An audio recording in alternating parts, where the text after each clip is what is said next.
ਵਾਹਿਗੁਰੂ।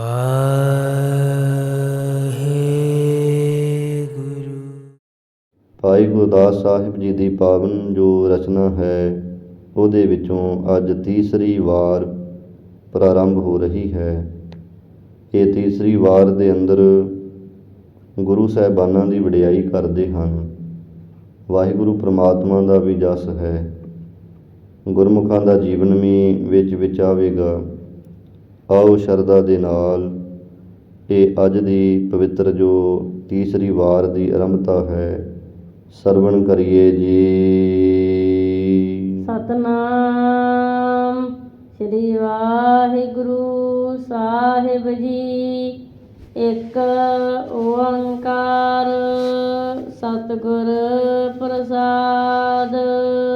ਭਾਈ ਗੁਰਦਾਸ ਸਾਹਿਬ ਜੀ ਆਪਣੀ ਰਚਨਾ ਲਿਖਣ ਤੋਂ ਪਹਿਲਾਂ ਜੋ ਗੁਰਬਾਣੀ ਅੰਦਰ ਸਤਿਗੁਰੂ ਮਹਾਰਾਜ ਜੀ ਨੇ ਮੰਗਲ ਵਰਤਿਆ ਹੈ ਉਹ ਮੰਗਲ ਦੀ ਵਰਤੋਂ ਕਰਦੇ ਹਨ। ਔਰ ਇਹ ਵਰਤੋਂ ਕਰਕੇ ਜੋ ਅਕਿਰਤ ਕਣ ਪੁਣਾ ਦੋਸ਼ ਹੈ ਉਹਨੂੰ ਦੂਰ ਕੀਤਾ ਹੈ। ਕਿ ਮਤਾਂ ਕੋਈ ਆਖੇ ਕਿ ਭਾਈ ਗੁਰਦਾਸ ਜੀ ਦੀ ਜਿਹੜੀ ਰਚਨਾ ਹੈ ਉਹ ਮੰਗਲਾਂ ਤੋਂ ਬਿਨਾਂ ਤਾਂ ਸੱਖਣੀ ਹੈ, ਜਾਂ ਮਤਾਂ ਕੋਈ ਆਖੇ ਜੀ ਭਾਈ ਗੁਰਦਾਸ ਸਾਹਿਬ ਜੀ ਨੇ ਜੇ ਮੰਗਲ ਨਹੀਂ ਕੀਤਾ ਇਹਦਾ ਮਤਲਬ ਇਹ ਹੰਕਾਰੀ ਹੋ ਗਏ। ਕੋਈ ਸਾਰੇ ਦੋਸ਼ ਲਾਉਂਦੇ ਹੈ। ਅਤੇ ਜੋ ਗੁਰੂ ਮਹਾਰਾਜ ਜੀ ਨੇ ਬਾਣੀ ਅੰਦਰ ਮੰਗਲ ਵਰਤੇ ਸ਼ਬਦਾਂ ਦੀ ਆਰੰਭਤਾ ਤੋਂ ਪਹਿਲਾਂ ਹੀ ਮੰਗਲ ਦਾ ਅਰਥ ਹੁੰਦਾ ਖੁਸ਼ੀ। ਕੋਈ ਵੀ ਕਾਰਜ ਸ਼ੁਰੂ ਕਰਨ ਤੋਂ ਪਹਿਲਾਂ ਜਿਹੜੀ ਖੁਸ਼ੀ ਪ੍ਰਗਟ ਕੀਤੀ ਜਾਵੇ ਉਹਨੂੰ ਮੰਗਲ ਕਹਿ ਦਿੱਤਾ ਜਾਂਦਾ। ਖਾਸ ਕਰਕੇ ਜਦੋਂ ਕੋਈ ਵਿਦਵਾਨ ਲਿਖਦਾ ਹੈ ਵਾਹਿਗੁਰੂ ਦਾ ਜਸ, ਉਹਦੀ ਵਡਿਆਈ ਅਤੇ ਉਸ ਦੇ ਬਾਰੇ ਕੁਝ ਲਿਖਣਾ ਹੋਵੇ ਉਦੋਂ ਪਹਿਲਾਂ ਵੀ ਥੋੜ੍ਹੇ ਜਿਹੇ ਸ਼ਬਦਾਂ ਵਿੱਚ ਉਹਦਾ ਜਸ ਲਿਖ ਦਿੱਤਾ ਜਾਂਦਾ ਹੈ। ਅਤੇ ਇਹਦੋਂ ਭਾਵ ਹੁੰਦਾ ਜਿਹੜੀ ਇਹ ਰਚਨਾ ਹੈ ਇਹ ਕਿਸੇ ਤਰ੍ਹਾਂ ਦੋਸ਼ ਵਿੱਚ ਨਹੀਂ ਹੈ, ਸਾਰੇ ਦੋਸ਼ਾਂ ਤੋਂ ਰਹਿਤ ਹੈ, ਜਿਹਦੇ ਉੱਤੇ ਮੰਗਲ ਆ ਜਾਵੇ। ਤੋ ਭਾਈ ਗੁਰਦਾਸ ਜੀ ਨੇ ਸਭ ਤੋਂ ਹੀ ਵੱਡਾ ਜੋ ਮੰਗਲ ਗੁਰੂ ਮਹਾਰਾਜ ਨੇ ਬਾਣੀ 'ਚ ਵਰਤਿਆ ਉਹੀ ਆਪਣੀ ਰਚਨਾ ਦੇ ਵਿੱਚ ਰੱਖਦੇ ਹੈ। ਅਤੇ ਉਸ ਸਮੇਂ ਦੇ ਜਿੰਨੇ ਵੀ ਤਕਰੀਬਨ ਸਿੱਖ ਲਿਖਾਰੀ ਹੋਏ ਨੇ, ਕਵੀ ਹੋਏ ਹੈ, ਉਹਨਾਂ ਨੇ ਸੰਗਤ ਜੀ ਇਹੋ ਹੀ ਰੀਤੀ ਅਪਣਾਈ ਹੈ। ਹੁਣ ਇਹ ਜੋ ਰੀਤੀ ਹੈ ਤਕਰੀਬਨ ਖਤਮ ਹੋ ਚੁੱਕੀ ਹੈ। ਹੁਣ ਜਿਹੜਾ ਵੀ ਕੋਈ ਲਿਖਦਾ ਹੈ ਅੱਗੇ ਤੋਂ ਅੱਗੇ ਲਿਖਤ ਉਹ ਮੰਗਲਾਂ ਨੂੰ ਬਹੁਤਾ ਜ਼ਿਆਦਾ ਕੋਈ ਮਾਇਨੇ ਨਹੀਂ ਦਿੰਦਾ। ਉਹ ਆਪਣੇ ਤੌਰ ਦੇ ਉੱਤੇ ਸਿੱਧੀ ਆਪਣੀ ਉਹ ਗੱਲ ਸ਼ੁਰੂ ਕਰ ਲੈਂਦਾ ਹੈ, ਜਿਹਦੇ ਕਰਕੇ ਉਹਨਾਂ ਦੀਆਂ ਕਿਤਾਬਾਂ ਦੀ ਕੋਈ ਬਹੁਤੀ ਜ਼ਿਆਦਾ ਪ੍ਰਸਿੱਧੀ ਨਹੀਂ ਹੁੰਦੀ। ਪਰ ਜੋ ਗੁਰਬਾਣੀ ਦਾ ਮੰਗਲ ਲਿਖ ਦੇਣਾ ਹੈ ਤਾਂ ਇਹਦੇ ਨਾਲ ਫਿਰ ਉਹਦੀ ਬਹੁਤੀ ਪ੍ਰਸਿੱਧੀ ਵੀ ਹੁੰਦੀ ਹੈ। ਤਾਂ ਮੰਗਲ ਕਰਦੇ ਹੈ ਇੱਕ ਦਾ ਅਰਥ ਹੁੰਦਾ ਹੈ ਅਦੁੱਤੀ, ਜਿਹਦੇ ਵਰਗਾ ਹੋਰ ਕੋਈ ਵੀ ਨਹੀਂ ਹੈ। ਇੱਕ ਕਹਿਣ ਤੋਂ ਭਾਵ ਹੈ ਕਿ ਜਿੱਥੇ ਦੂਈ ਦੀ ਸਮਾਪਤੀ ਹੈ, ਨਿਰੋਲ ਇੱਕੋ ਰਹਿ ਗਿਆ। ਕੌਣ ਹੈ? ਪਰਮੇਸ਼ਰ, ਜਿਹਦੇ ਵਿੱਚ ਦੂਆਪਣ ਕੋਈ ਹੈ ਹੀ ਨਹੀਂ। ਉਹ ਪਰਮਾਤਮਾ ਇੱਕ ਤੋਂ ਫਿਰ ਓਅੰਕਾਰ ਸਰੂਪ ਹੋਇਆ ਹੈ। ਇੱਕ ਨਿਰਗੁਣ ਦਾ ਵਾਚਕ ਹੈ ਅਤੇ ਓਅੰਕਾਰ ਸਰਗੁਣ ਦਾ ਵਾਚਕ ਹੈ। ਭਾਵ ਆਪ ਹੀ ਉਹ ਪਰਮਾਤਮਾ ਪ੍ਰਕਾਸ਼ ਸਰੂਪ ਹੈ। ਫਿਰ ਸਤਿਗੁਰ ਪ੍ਰਸਾਦ ਅਤੇ ਸਤਿਗੁਰੂ ਦੀ ਕਿਰਪਾ ਦੇ ਨਾਲ ਐਸਾ ਪਰਮਾਤਮਾ ਪ੍ਰਾਪਤ ਹੋ ਜਾਂਦਾ। ਜਾਂ ਕਹਿ ਲਓ ਉਹ ਪਰਮਾਤਮਾ ਸਤ ਵੀ ਹੈ, ਗੁਰੂ ਵੀ ਹੈ, ਪ੍ਰਸਾਦ ਕਿਰਪਾਲੂ ਸਰੂਪ ਵੀ ਹੈ। ਆਦ ਪੁਰਖ ਆਦੇਸ। ਇਹ ਗੁਰਬਾਣੀ ਦਾ ਮੰਗਲ ਕਰਕੇ ਤੇ ਹੁਣ ਆਪਣੀ ਜਿਹੜੀ ਰਚਨਾ ਹੈ ਉਹਦੇ ਦੁਆਰਾ ਵੀ ਮੰਗਲ ਹੀ ਕਰਦੇ ਹਨ। ਕਹਿੰਦੇ ਸਭ ਤੋਂ ਪਹਿਲਾਂ ਤਾਂ ਜੋ ਆਦਿ ਪੁਰਖ ਹੈ, ਕੌਣ ਹੈ? ਪਰਮਾਤਮਾ। ਉਹ ਆਦਿ ਪੁਰਖ ਪਰਮਾਤਮਾ ਨੂੰ ਮੇਰਾ ਆਦੇਸ਼, ਮੇਰਾ ਨਮਸਕਾਰ ਹੈ। ਆਦ ਵਖਾਣਿਆ। ਜਿਸ ਪਰਮਾਤਮਾ ਨੂੰ ਸਾਰੇ ਸੰਸਾਰ ਦਾ ਆਦ ਕਥਨ ਕੀਤਾ ਜਾਂਦਾ ਕਿ ਉਹ ਵਾਹਿਗੁਰੂ ਸਾਰਿਆਂ ਦਾ ਆਦ ਹੀ ਹੈ, ਮੁੱਢ ਹੈ। ਜਾਂ ਆਦ ਪੁਰਖ ਕੌਣ? ਗੁਰੂ ਨਾਨਕ ਸਾਹਿਬ ਜੀ ਜੋ ਸਭ ਤੋਂ ਪਹਿਲੇ ਗੁਰੂ ਹਨ। ਉਹਨਾਂ ਨੂੰ ਮੇਰੀ ਆਦੇਸ਼ ਹੈ, ਨਮਸਕਾਰ ਹੈ। ਆਦ ਵਖਾਣਿਆ, ਸਾਰੇ ਗੁਰੂ ਸਾਹਿਬਾਨਾਂ ਦੇ ਆਦ ਦੇ ਵਿੱਚ ਉਹਨਾਂ ਦਾ ਹੀ ਭਾਈ ਕਥਨ ਕਰੀਦਾ ਹੈ। ਭਾਵ ਗੁਰੂ ਨਾਨਕ ਦੇਵ ਮਹਾਰਾਜ ਜੀ ਨੂੰ ਨਮਸਕਾਰ ਕਰਦਾ ਹਾਂ। ਸੋ ਸਤਿਗੁਰ ਸੱਚਾ ਬੇਸ। ਉਹ ਜੋ ਸਤਿਗੁਰੂ ਨਾਨਕ ਦੇਵ ਜੀ ਨੇ ਉਹ ਸੱਚਾ ਵੇਸ, ਸੱਚੇ ਵਾਹਿਗੁਰੂ ਦਾ ਹੀ ਸਰੂਪ ਹਨ। ਸ਼ਬਦ ਸਿਆਣਿਆ ਤੇ ਭਾਈ ਜਿਨ੍ਹਾਂ ਦੇ ਸ਼ਬਦ ਦੁਆਰਾ ਹੀ ਵਾਹਿਗੁਰੂ ਨੂੰ ਸੰਜਾਣੀਦਾ ਹੈ, ਪਛਾਣੀਦਾ ਹੈ। ਭਾਵ ਗੁਰੂ ਨਾਨਕ ਦੇਵ ਮਹਾਰਾਜ ਜੀ ਪ੍ਰਮਾਤਮਾ ਦੇ ਸਰੂਪ ਨੇ, ਇਹ ਸ਼ਬਦ ਦੁਆਰਾ ਪਹਿਚਾਣਿਆ ਜਾਂਦਾ ਹੈ। ਜਦੋਂ ਗੁਰਬਾਣੀ ਪੜ੍ਹਾਂਗੇ ਤਾਂ ਪੜ੍ਹਦਿਆਂ ਸਾਨੂੰ ਪਤਾ ਲੱਗ ਜਾਵੇਗਾ ਕਿ ਗੁਰੂ ਨਾਨਕ ਗੋਬਿੰਦ ਰੂਪ ਜਾਂ ਗੁਰ ਪਰਮੇਸ਼ਰ ਏਕ ਹੈ। ਗੁਰੂ ਦੇ ਪ੍ਰਮਾਤਮਾ ਇੱਕੋ ਹੀ ਸਰੂਪ ਨੇ। ਗੁਰੂ ਨਾਨਕ ਸਾਹਿਬ ਜੀ ਪ੍ਰਮਾਤਮ ਸਰੂਪ ਹੀ ਹਨ। ਤੋ ਕਹਿੰਦੇ ਹੈ ਇਹ ਸ਼ਬਦ ਦੁਆਰਾ ਸਾਨੂੰ ਸਮਝ ਪਵੇਗੀ, ਜਾਂ ਉਹ ਸਤਿਗੁਰੂ ਸੱਚੇ ਪ੍ਰਮਾਤਮਾ ਦਾ ਸਰੂਪ ਹੈ, ਜਿਹੜਾ ਸੱਚਾ ਪ੍ਰਮਾਤਮਾ ਗੁਰੂ ਦੇ ਸ਼ਬਦ ਦੁਆਰਾ ਹੀ ਪਹਿਚਾਣਿਆ ਜਾਂਦਾ ਹੈ।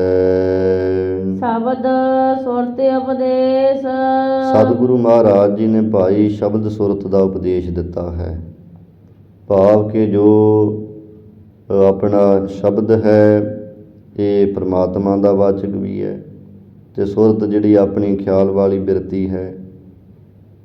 ਕਹਿਣ ਤੋਂ ਭਾਵ ਕਿ ਜਿਹੜੀ ਆਪਣੀ ਬਿਰਤੀ ਹੈ ਨਾ, ਉਹਦੇ ਵਿੱਚ ਗੁਰਬਾਣੀ ਦਾ ਜੋ ਸ਼ਬਦ ਹੈ, ਗੁਰੂ ਦਾ ਸ਼ਬਦ ਹੈ, ਉਹਨੂੰ ਅੰਦਰ ਟਿਕਾਉਣਾ ਤੇ ਵਾਰ-ਵਾਰ ਪੁਣਾ ਸੁਰਤ ਦੇ ਵਿੱਚ ਅਭਿਆਸ ਕਰਨਾ।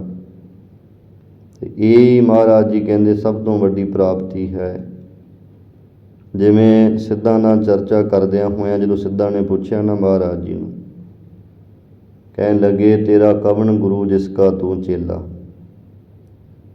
ਹੈ ਗੁਰੂ ਨਾਨਕ ਦੇਵ ਜੀ ਤੁਹਾਡਾ ਕਿਹੜਾ ਗੁਰੂ ਹੈ ਜਿਹਦੇ ਤੁਸੀਂ ਚੇਲੇ ਹੋ?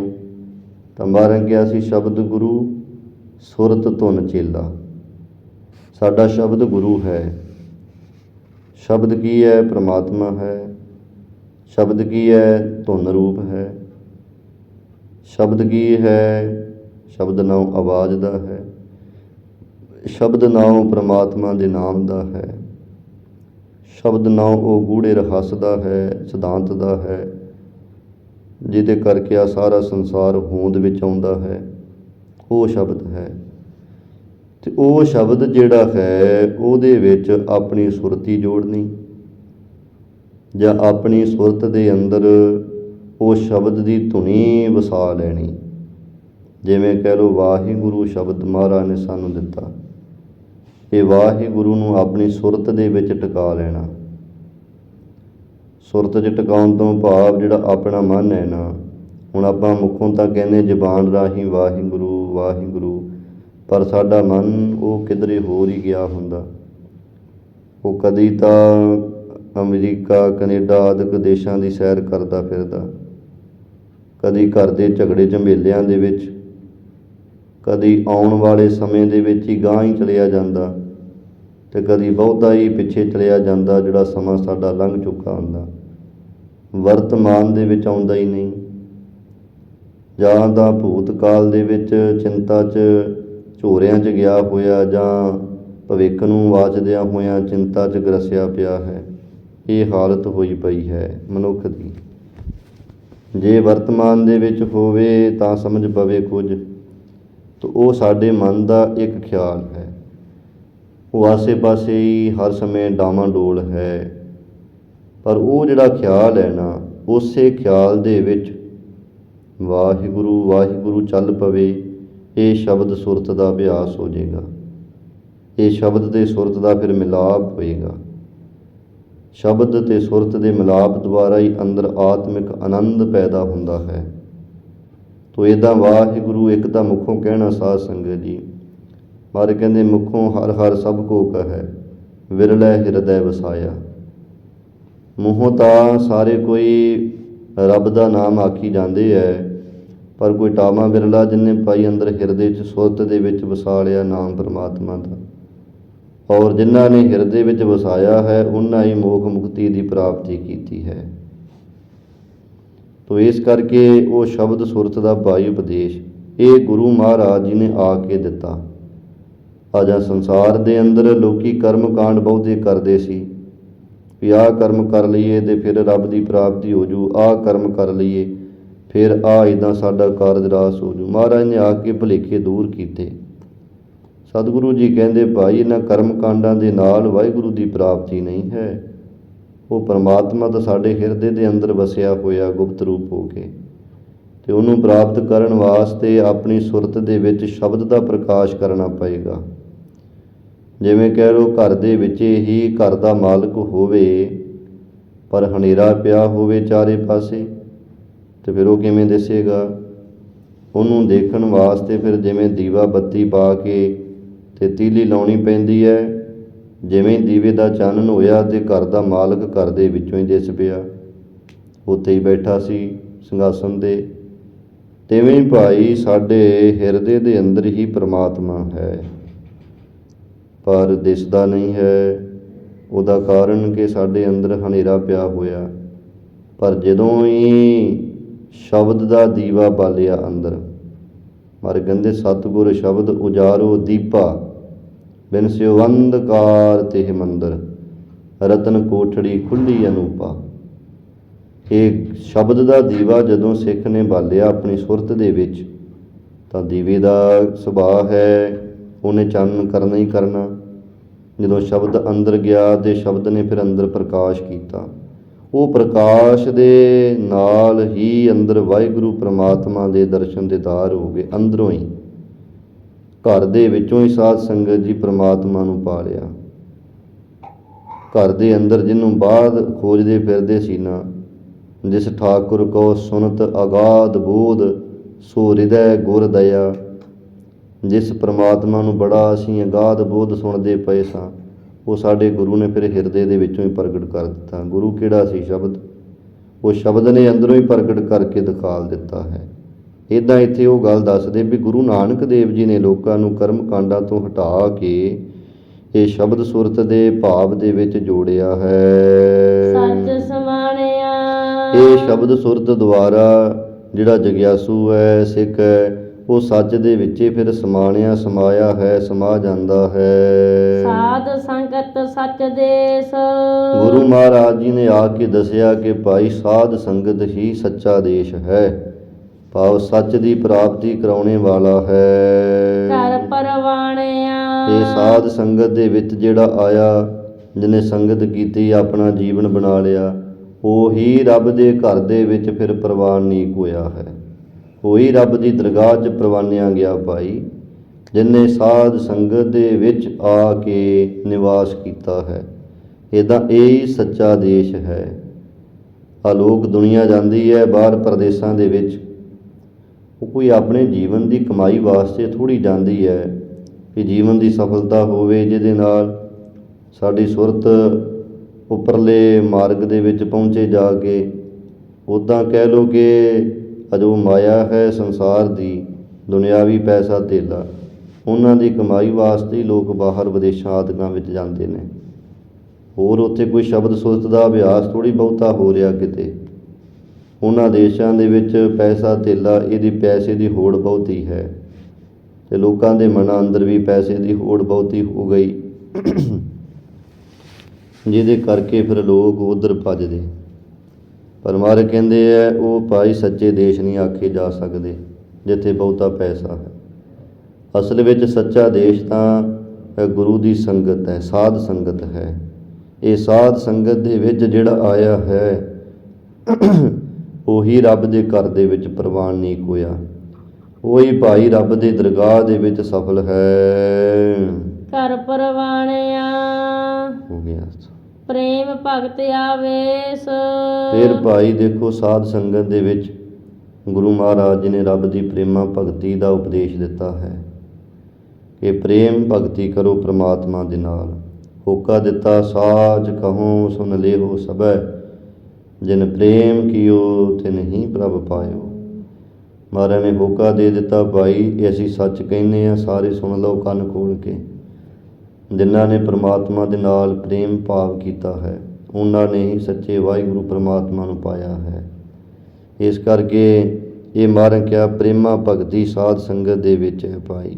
ਆਵੇਸ਼ ਇਹੀ ਪ੍ਰਵੇਸ਼ ਕਰ ਦਿੱਤੀ ਸਾਧ ਸੰਗਤ 'ਚ, ਵੀ ਸਾਧ ਸੰਗਤ ਦੁਆਰਾ ਹੀ ਪ੍ਰੇਮਾ ਭਗਤੀ ਪ੍ਰਾਪਤ ਹੋਵੇਗੀ। ਜਾਂ ਜਿਨ੍ਹਾਂ ਦੇ ਹਿਰਦੇ ਵਿੱਚ ਸਾਧ ਸੰਗਤ ਦੁਆਰਾ ਵਾਹਿਗੁਰੂ ਦੀ ਪ੍ਰੇਮਾ ਭਗਤੀ ਪ੍ਰਵੇਸ਼ ਹੋ ਗਈ ਹੈ, ਸਹਿਜ ਸੁਖਾਨਿਆ। ਉਹ ਭਾਈ ਸਹਿਜੇ ਹੀ ਸੁੱਖ ਦੇ ਵਿੱਚ ਆ ਗਏ ਨੇ। ਉਹਨਾਂ ਦੇ ਅੰਦਰ ਸਹਿਜੇ ਹੀ ਸੁੱਖ ਆ ਕੇ ਵਸ ਗਿਆ ਹੈ। ਸਾਡਾ ਮਨ ਬੜਾ ਬਿਬਲ ਹੈ, ਹਰ ਸਮੇਂ ਚਿੰਤਾ ਝੋਰਿਆਂ ਦੇ ਵਿੱਚ ਪਿਆ ਹੋਇਆ ਹੈ। ਉਹਦਾ ਕਾਰਨ ਇਹ ਹੈ ਕਿ ਅੰਦਰ ਖਾਲੀ ਹੈ, ਕਿਉਂਕਿ ਜਿਹੜਾ ਅੰਦਰ ਖਾਲੀ ਹੋਵੇ ਉੱਥੇ ਜਿਹੜੀ ਮਰਜ਼ੀ ਚੀਜ਼ ਰੱਖ ਦਿਓ ਜਾ ਕੇ।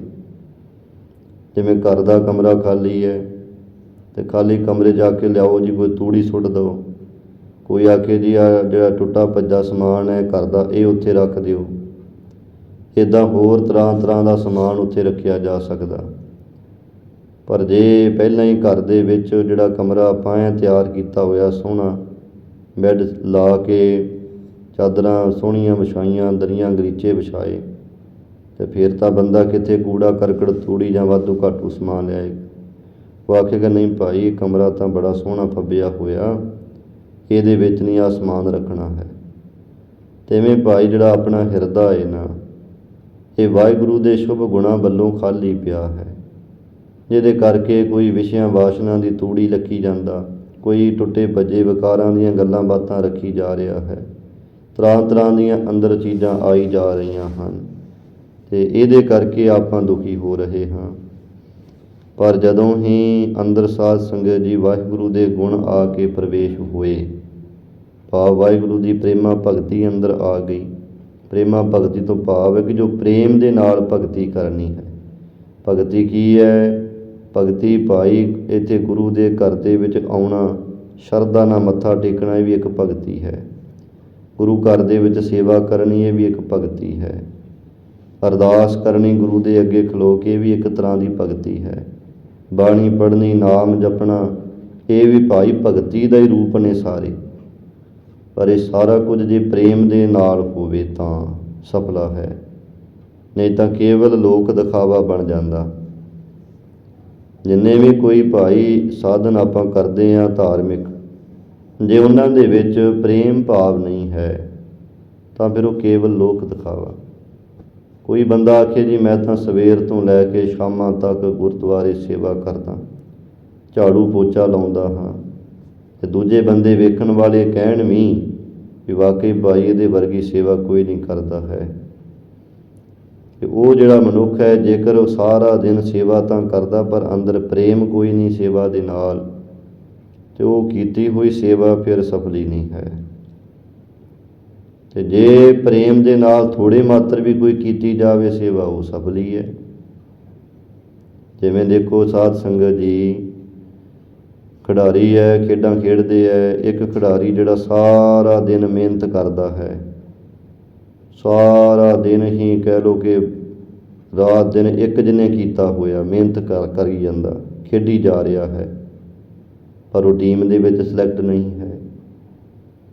ਦੂਜਾ ਖਿਡਾਰੀ ਜਿਹੜਾ ਟੀਮ ਦੇ ਵਿੱਚ ਸਿਲੈਕਟ ਹੋਇਆ, ਉਹਨੂੰ ਸਾਰੀ ਦਿਹਾੜੀ ਖੇਡਣ ਦੀ ਲੋੜ ਵੀ ਨਹੀਂ ਪਈ, ਥੋੜ੍ਹਾ ਜਿਹਾ ਖੇਡਿਆ ਤੇ ਉਹਦੇ ਨਾਲ ਹੀ ਉਹਦੀ ਜੈ ਜੈਕਾਰ ਹੋ ਗਈ।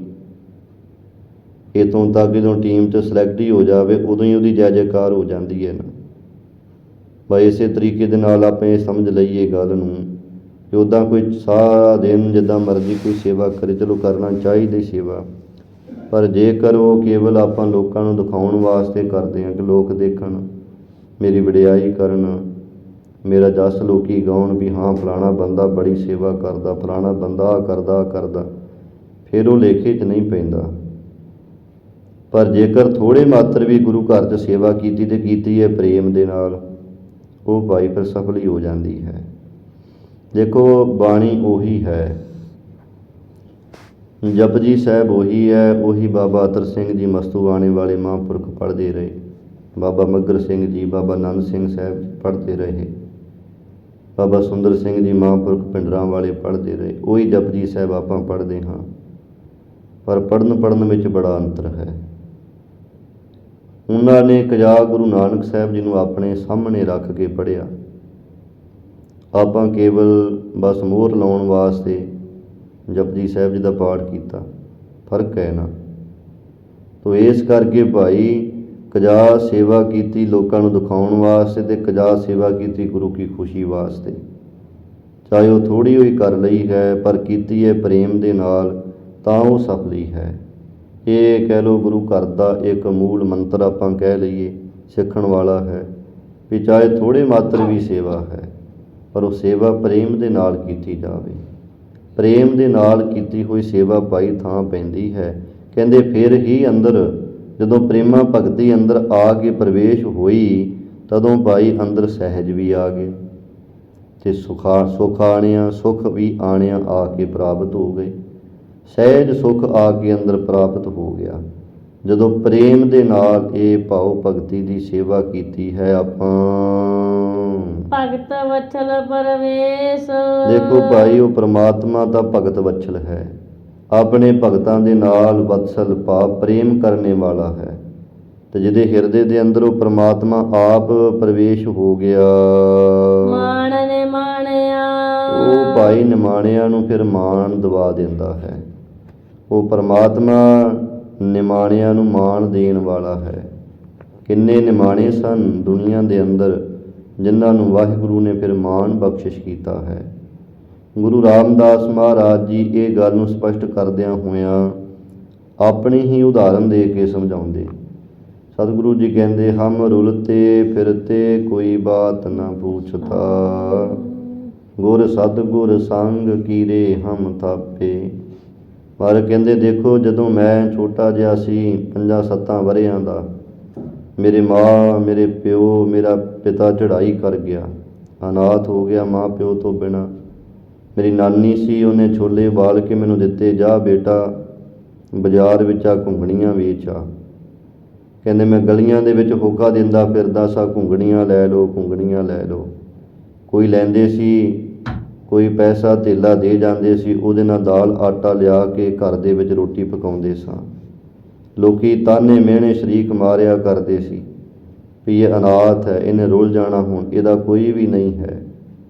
ਕਹਿੰਦੇ ਪਰ ਜਦੋਂ ਮੈਂ ਗੁਰੂ ਅਮਰਦਾਸ ਮਹਾਰਾਜ ਜੀ ਦੀ ਸ਼ਰਨ ਵਿੱਚ ਆ ਗਿਆ ਤਾਂ ਇੱਥੇ ਮੈਨੂੰ ਮਾਂ ਪਿਓ ਦਾ ਵੀ ਪਿਆਰ ਸਾਰਾ ਪ੍ਰਾਪਤ ਹੋਇਆ।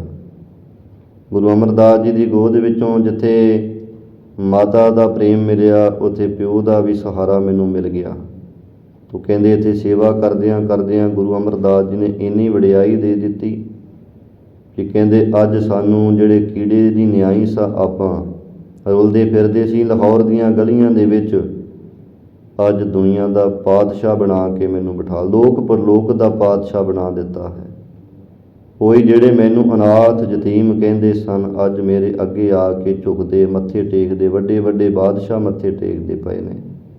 ਤੋ ਇਹ ਹੈ ਮਹਾਰਾਜ ਜੀ ਨੇ ਆਪਣੀ ਉਦਾਹਰਨ ਦੇ ਕੇ ਦੱਸਿਆ ਕਿ ਭਾਈ ਕਿਵੇਂ ਨਿਮਾਣੇ ਨੂੰ ਮਾਣ ਪ੍ਰਮਾਤਮਾ ਦੇ ਦਿੰਦਾ ਹੈ। ਪਰ ਕਦੋਂ ਦਿੰਦਾ ਹੈ? ਜਦੋਂ ਜਗਿਆਸੂ ਪ੍ਰੇਮਾ ਭਗਤੀ ਦੇ ਵਿੱਚ ਰਚ ਮਿਚ ਜਾਂਦਾ। ਜਦੋਂ ਜਿਹਦੇ ਅੰਦਰ ਪ੍ਰੇਮ ਭਗਤੀ ਆ ਕੇ ਪ੍ਰਵੇਸ਼ ਹੋ ਗਈ, ਉਹ ਨਿਮਾਣੇ ਨੂੰ ਫਿਰ ਪ੍ਰਮਾਤਮਾ ਮਾਣ ਦੇ ਦਿੰਦਾ ਹੈ। ਮਾਣ ਬਖਸ਼ੇ, ਮਾਣ ਨਾਮ ਵਡਿਆਈ ਦਾ ਹੀ ਹੈ, ਪ੍ਰਸਿੱਧੀ ਦਾ ਹੈ। ਆਪ ਵੀ ਭਾਈ ਉਹ ਪ੍ਰਸਿੱਧੀਆਂ ਵਡਿਆਈਆਂ ਦਿੰਦਾ। ਜਿਵੇਂ ਗੁਰੂ ਨਾਨਕ ਸਾਹਿਬ ਮਹਾਰਾਜ ਜੀ ਇੱਕ ਥਾਂ 'ਤੇ ਗਏ, ਪਾਸ ਭਾਈ ਬਾਲਾ ਜੀ ਮਰਦਾਨਾ ਜੀ ਨੇ ਜਾਂਦਿਆਂ ਜਾਂਦਿਆਂ ਵੇਖਿਆ ਕੁਝ ਸ਼ਾਮਾਂ ਦਾ ਸਮਾਂ ਹੋ ਰਿਹਾ ਸੀ। ਖੂਹ ਆਇਆ ਨੇੜੇ ਕੋਈ, ਉੱਥੇ ਖਲੋ ਗਏ, ਜਲ ਛਕਿਆ, ਉੱਥੇ ਬਹਿ ਗਏ ਨੇ। ਅਤੇ ਭਾਈ ਮਰਦਾਨਾ ਜੀ ਕਹਿੰਦੇ, ਮਹਾਰਾਜਾ ਲਾਗੇ ਛੋਲਿਆਂ ਦਾ ਖੇਤ ਹੈ, ਆਗਿਆ ਕਰੋ, ਆਹ ਛੋਲੇ ਕੁਝ ਮੈਂ ਪੁੱਟ ਲਿਆਵਾਂ ਅਤੇ ਇੱਥੇ ਕੁਝ ਖਾ ਲਈਏ, ਛਕ ਲਈਏ, ਭੁੱਖ ਦੂਰ ਹੋਵੇ। ਮਹਾਰਾਜ ਕਹਿੰਦੇ, ਭਾਈ ਮਰਦਾਨਿਆਂ ਦੇਖ, ਨਾ ਤਾਂ ਤੂੰ ਇਹ ਛੋਲੇ ਬੀਜੇ, ਨਾ ਇਹ ਤੇਰੀ ਜ਼ਮੀਨ ਹੈ, ਅਤੇ ਨਾ ਤੂੰ ਇਹਦੀ ਕੋਈ ਰਾਖੀ ਕੀਤੀ, ਨਾ ਪਾਣੀ ਲਾਇਆ, ਐਵੇਂ ਕਿਸੇ ਦੇ ਖੇਤ ਦੇ ਵਿੱਚੋਂ ਤੋੜ ਕੇ ਖਾ ਲਵੇਂ ਤੂੰ। ਬੈਠਾ ਰਹਿ ਇੱਥੇ, ਤੇਰੀ ਭੁੱਖ ਦਾ ਪਰਮਾਤਮਾ ਨੂੰ ਫਿਕਰ ਹੈ, ਉਹ ਆਪੇ ਇੰਤਜ਼ਾਮ ਕਰੇਗਾ। ਭਾਈ ਮਰਦਾਨਾ ਜੀ ਬਹਿ ਗਏ ਉੱਥੇ। ਉਹ ਛੋਲਿਆਂ ਦੇ ਖੇਤ ਦੇ ਵਿੱਚ ਇੱਕ ਛੋਟਾ ਜਿਹਾ ਬੱਚਾ ਸੀ ਸੰਗਤ ਜੀ, ਉਹ ਉਹਦੇ ਖੇਤ ਦੀ ਰਾਖੀ ਵਾਸਤੇ ਬੈਠਾ ਹੋਇਆ ਸੀ। ਉਹਨੇ ਦੇਖਿਆ, ਅਨੁਮਾਨ ਲਾਇਆ ਕਿ ਕੋਈ ਸਾਧੂ ਸੰਤ ਆਏ ਹੈ, ਭੁੱਖੇ ਲੱਗਦੇ ਹੈ, ਕਿਉਂ ਨਾ ਹੋਵੇ ਆਹ ਮੇਰੇ ਖੇਤ ਦੇ ਜਿਹੜੇ ਛੋਲੇ ਹੈ, ਇਹ ਛੋਲੇ ਇਹਨਾਂ ਨੂੰ ਛਕਾ ਦਈਏ। ਉਹਨੇ ਕੀ ਕੀਤਾ ਸੰਗਤ ਜੀ, ਉਹ ਛੋਲੇ ਕੁਝ ਪੁੱਟ ਕੇ ਤੇ ਉਹ ਅੱਗ ਦੇ ਉੱਤੇ ਭੁੰਨ ਦਿੱਤੇ, ਉਹਦੀਆਂ ਹੋਲਾਂ ਜੀਆਂ ਬਣ ਗਈਆਂ। ਲਿਆ ਕੇ ਉਹਨੇ ਸਾਧ ਸੰਗਤ ਜੀ ਮਹਾਰਾਜ ਜੀ ਦੇ ਅੱਗੇ ਅਰਪਣ ਕਰ ਦਿੱਤੇ। ਤੇ ਮਹਾਰਾਜ ਜੀ ਨੇ ਫੜ ਕੇ ਭਾਈ ਮਰਦਾਨਾ ਨੂੰ ਦੇ ਦਿੱਤੇ। ਭਾਈ ਮਰਦਾਨਾ ਜੀ ਦਵਾ ਦਵ ਛਕ ਗਏ ਤੇ ਉਹਨੇ ਸਾਧ ਸੰਗਤ ਜੀ ਜਾਣਿਆ ਬੱਚੇ ਨੇ ਕਿ ਲੱਗਦਾ ਹੈ ਵੀ ਇਹਨਾਂ ਨੂੰ ਬਹੁਤ ਭੁੱਖ ਲੱਗੀ ਹੈ, ਕਿਉਂ ਨਾ ਹੋਵੇ ਕਿ ਮੈਂ ਆਪਣੇ ਘਰ ਜਾ ਕੇ ਕੋਈ ਪ੍ਰਸ਼ਾਦੇ ਪਾਣੀ ਦਾ ਇੰਤਜ਼ਾਮ ਕਰਕੇ ਲੈ ਆਵਾਂ ਇਹਨਾਂ ਵਾਸਤੇ। ਜਦੋਂ ਬੱਚਾ ਸਾਧ ਸੰਗਤ ਜੀ ਉੱਠਣ ਲੱਗਾ ਹੈ, ਸ਼ਾਮਾਂ ਪੈ ਚੁੱਕੀਆਂ ਸਨ, ਉਸ ਸਮੇਂ ਹਨੇਰਾ ਜਿਹਾ ਹੋ ਗਿਆ ਤੇ ਪੁੱਛਿਆ ਮਹਾਰਾਜ ਨੇ, ਬੱਚੇ ਕਿੱਥੇ ਚੱਲਿਆ? ਕਹਿੰਦਾ ਮਹਾਰਾਜ ਆਪ ਦੂਰੋਂ ਆਏ ਹੋ, ਸਾਧੂ ਸੰਤੋਂ ਰੱਬ ਦੇ ਪਿਆਰੇ ਹੋ ਤੇ ਆਪ ਜੀ ਦੇ ਵਾਸਤੇ ਮੈਂ ਇੱਕ ਤਾਂ ਲੰਗਰ ਦਾ ਪ੍ਰਬੰਧ ਕਰਨ ਚੱਲਿਆ ਹਾਂ, ਦੂਸਰਾ ਮਹਾਰਾਜ ਮੈਂ ਕੋਈ ਘਰੋਂ ਜਾ ਕੇ ਰਜਾਈ ਤਲਾਈ ਲੈ ਆਵਾਂ, ਆਪ ਇੱਥੇ ਬੈਠ ਕੇ ਤੇ ਵਧੀਆ ਆਰਾਮ ਕਰ ਸਕੂੰ। ਮਹਾਰਾਜ ਜੀ ਉਹਦੀਆਂ ਗੱਲਾਂ ਸੁਣ ਕੇ ਤੇ ਸਤਿਗੁਰੂ ਜੀ ਕਹਿੰਦੇ ਕਿ ਸੱਥਰ ਤੇਰਾ ਲੇਪ ਨਿਹਾਲੀ, ਭਾਉ ਤੇਰਾ ਭਗਵਾਨ, ਨਾਨਕ ਸਿਫਤੀ ਰੱਜਿਆ ਆਓ ਬਹੁ ਸੁਲਤਾਨ। ਬਾਰੇ ਕਹਿੰਦੇ ਬੱਚੇ ਜਿਹੜਾ ਤੂੰ ਸਾਡੇ ਵਾਸਤੇ ਆ ਸੱਥਰ ਵਿਛਾਇਆ, ਭਾਵ ਆ ਘਾਹ ਜਿਹਾ ਚੁਣ ਕੇ ਲਿਆ ਕੇ ਵਿਛਾ ਦਿੱਤਾ ਥੱਲੇ, ਸਾਡੇ ਵਾਸਤੇ ਇਹੀ ਤੇਰੀਆਂ ਰਜਾਈਆਂ ਤਲਾਈਆਂ ਨੇ ਮਖਮਲੀ। ਜਿਹੜਾ ਤੂੰ ਸਾਡੇ ਨਾਲ ਪ੍ਰੇਮ ਕੀਤਾ, ਸਾਡੀ ਭੁੱਖ ਦਾ ਫਿਕਰ ਕੀਤਾ ਹੈ, ਇਹੀ ਸਾਡੇ ਵਾਸਤੇ ਭੋਜਨ ਹੈ। ਉਹ ਅਸੀਂ ਤਾਂ ਰੱਬ ਦੀਆਂ ਸਿਫਤਾਂ ਨਾਲ ਹੀ ਬੱਚੇ ਰੱਜੇ ਹੋਏ ਹਾਂ। ਉਹ ਪਾਤਸ਼ਾਹ ਇੱਧਰ ਆ, ਸਾਡੇ ਕੋਲੇ ਬਹਿ, ਆਪਾਂ ਰੱਬ ਦੀ ਸਿਫਤ ਦੇ ਵਿੱਚ ਜੁੜੀਏ। ਜਦੋਂ ਮਹਾਰਾਜ ਨੇ ਬਚਨ ਕਰ ਦਿੱਤੇ ਕਿ ਪਾਤਸ਼ਾਹ ਇੱਧਰ ਆ ਕੇ ਬਹਿ, ਤੇ ਸੁਣ ਕੇ ਭਾਈ ਬਾਲਾ ਜੀ ਤੇ ਮਰਦਾਨਾ ਜੀ ਮਹਾਰਾਜ ਜੀ ਵੱਲ ਵੇਖਣ ਲੱਗੇ ਕਿ ਮਹਾਰਾਜ ਨੇ ਬੱਚੇ ਨੂੰ ਪਾਤਸ਼ਾਹ ਕਹਿ ਦਿੱਤਾ। ਚਲੋ ਉਸ ਸਮੇਂ ਤਾਂ ਕੁਝ ਨਹੀਂ ਕਿਹਾ ਤੇ ਸਤਿਗੁਰੂ ਮਹਾਰਾਜ ਜੀ ਰੱਬ ਦੀ ਸਿਫਤ ਵਿੱਚ ਨੇ। ਭਾਈ ਮਰਦਾਨਾ ਜੀ ਰਬਾਬ ਵਜਾਉਂਦੇ ਹੈ, ਕੀਰਤਨ ਸ਼ੁਰੂ ਹੋ ਗਿਆ, ਬੱਚੇ ਨੇ ਸੰਗਤ ਕੀਤੀ। ਜਿਉਂ ਸੰਗਤ ਜੀ ਕਰਦਿਆਂ ਕਰਦਿਆਂ ਅੱਧੀ ਕੁ ਰਾਤ ਹੋ ਗਈ। ਉੱਧਰ ਕੀ ਭਾਣਾ ਵਰਤਿਆ ਕਿ ਇੱਧਰ ਜਿਹੜਾ ਪਿੰਡ ਸੀ ਨਾ, ਉਹ ਜਿੱਥੇ ਬੱਚਾ ਰਹਿੰਦਾ ਸੀ, ਉਸ ਇਲਾਕੇ ਦਾ ਜਿਹੜਾ ਰਾਜਾ ਸੀ ਉਹ ਚੜ੍ਹਾਈ ਕਰ ਗਿਆ। ਰਾਜੇ ਦੇ ਅੱਗੇ ਕੋਈ ਬੱਚਾ ਨਹੀਂ ਸੀ।